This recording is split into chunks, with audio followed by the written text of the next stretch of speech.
We understood what are the advantages of a Spark in the previous lecture. We have been hearing about a Spark in a couple of previous lectures.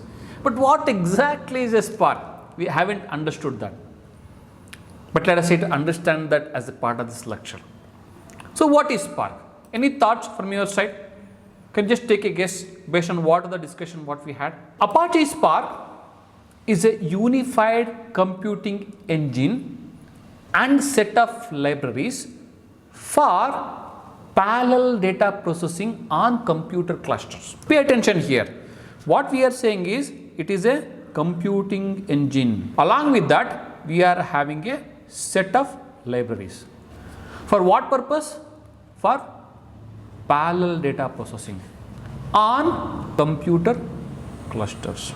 In a layman's language, Spark does distributed processing and it is a computing engine. Spark is a computing engine for a distributed processing. That is what Spark is. So what we will do is, let us not try to leave our definition here.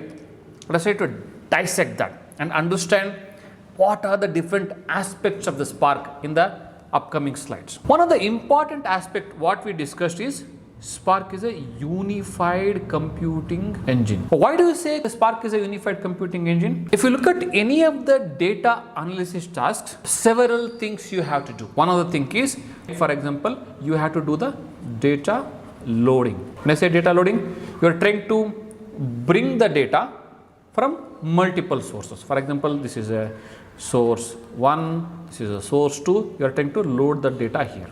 That is one of the important aspects. And the second thing is, you may have to do some analysis like transformations.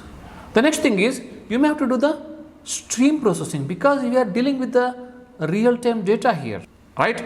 So apart from that, we may have to do some machine learning thing like predictive modeling. If you look at any other platforms apart from the Spark, they have all these things, whether it is a data loading or a data analysis or a ML or a streaming, all of them are isolated. But what Spark is doing is, Spark is trying to bring all these aspects of data loading, analysis, machine learning, streaming under the one umbrella. Cherry on the cake is, it is not only bringing all these important aspects of the data analysis under one umbrella, it is also providing APIs for different languages.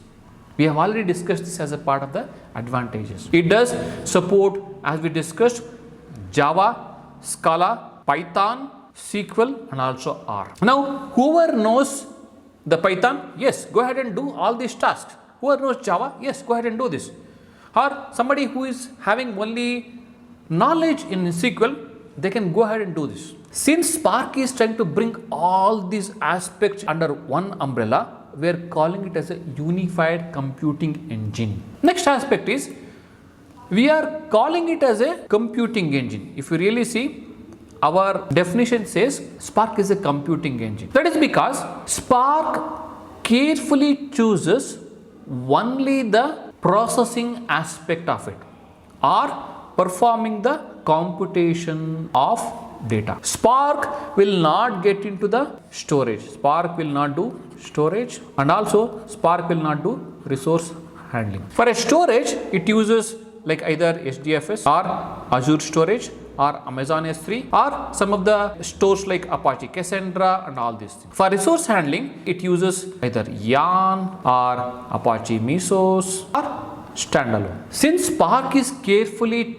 choosing to do only the data processing tasks or computations on the data, it is not really venturing into either the storage or the resource management. We are calling it as a computing engine. That is one of the important aspects. Next aspect is, Spark has wonderful standard libraries. We have a library for SQL. Wherever people who are well versed with the SQL, they can use the standard libraries of SQL to do the data processing tasks.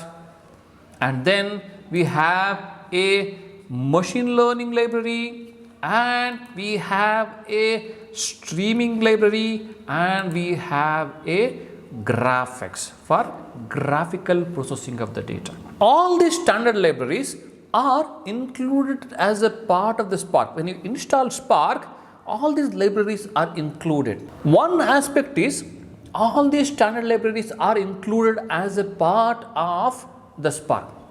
The second aspect is, let us say, since Spark is an open source platform, Spark is taken and also it will be utilized in multiple projects because we have a wonderful platform.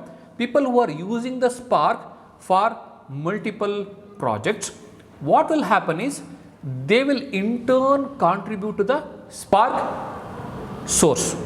For example, let us say you want to handle the different aspect apart from whatever which are given as a part of this standard libraries. Okay, what we can do is we can use the open source code and customize it to your project need. It has a set of standard libraries which are wonderful, where SQL is taken care, machine learning is taken care, streaming is taken care, graphical processing is taken care.